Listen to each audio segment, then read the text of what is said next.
Roberto Orihuela y hoy vamos a explicar cómo practicar la cascada invertida con 3 pelotas.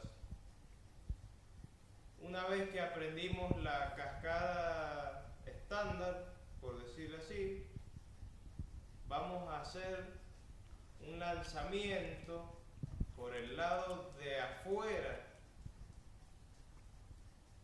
Nosotros la estamos tirando por dentro. Esto es por fuera.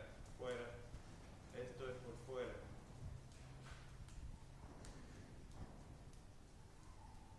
Y podemos regresar a la misma base que hicimos anteriormente por adentro, así.